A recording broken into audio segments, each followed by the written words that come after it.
back-saving tips for carers and nurses. Hi everybody, I want to talk to you today about nurses and carers specifically. I want to give you some tips around how we can help protect them, protect their spines, make sure that they're not injuring themselves or causing any damage to themselves while they're at work, taking care of other people. They're actually the number one profession that we take care of in our office. And over the last 20 years in practice here at Optimal Chiropractic in Ballincollig, we've taken care of hundreds and hundreds of different carers and nurses. And the reality is what happens is that they work such long hours on their feet, they're lifting, they're sometimes twisting awkwardly as well. And depending on what sort of roles they're in, sometimes they have an admin type role where they're also doing some desk work and have a lot of times at a computer. Obviously the knock-on effect to this can be the fact that it can lead to back pain. And especially with the lifting and the twisting and sometimes the computer work, the neck and shoulders can also become a bit of a problem. So I'll give you a couple of tips today on how we can take care of our nurses and our carers. So you might please consider sharing this video with some nurses or carers that you know, or also possibly tag them in this video so they can watch some of these tips. And they're all trained really well in manual handling techniques, like knowing to be square onto a patient or lift with your knees, not to be using your back when you're lifting. But in a classroom situation when they're being taught these manual handling techniques, it's fantastic. But unfortunately, when they're on the floor actually working in the ward, it sometimes can go out the window.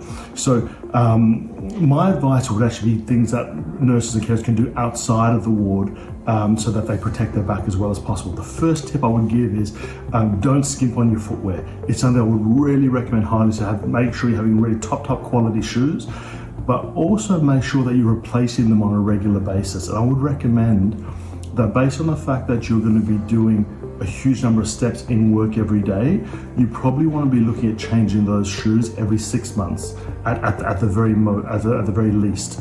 So every 6 months, making sure that you're getting yourself a new pair of shoes so you get that support that you need for all those long hours on your feet. The other stretch, I want to show you a couple of stretches for your neck. I'll give you a couple of stretches for your low back. And I would recommend that you do this every single day, both morning and evening, regardless of whether you're working or not. And if you are working, on the days that you're working, if you get a little break during your shift, which I know doesn't always happen very often, you might just throw in a couple of stretches as well. So the first one's gonna be for the neck. We're bringing the head straight to the side. We're literally just pulling straight down and holding and feeling the pull down the side of your neck. 10 seconds, 3 times each side, twice a day. The second one, we look down and across towards your foot and use your hand then to pull down a little bit further towards your foot. Again, now this is for your trapezius muscle behind your neck.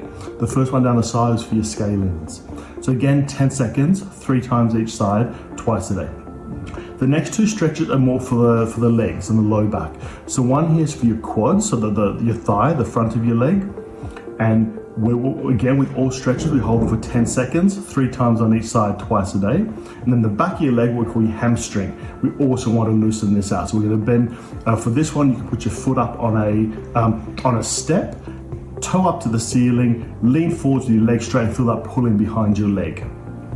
So guys, if you're in a caring profession, you've been suffering from any ongoing back pain or neck pain, please feel free to give us a call here at Optimal Chiropractic. We'd love to take care of you. Please implement some of these techniques that we've just shared with you today. And as I said, make sure you're tagging your friends or family that you know who are in these professions so that we can make sure we take care of them so they can look after everybody else even better. Thank you so much for your time. I've been Dr. Ben Martin from Optimal Chiropractic. I'll speak to you soon. Bye-bye.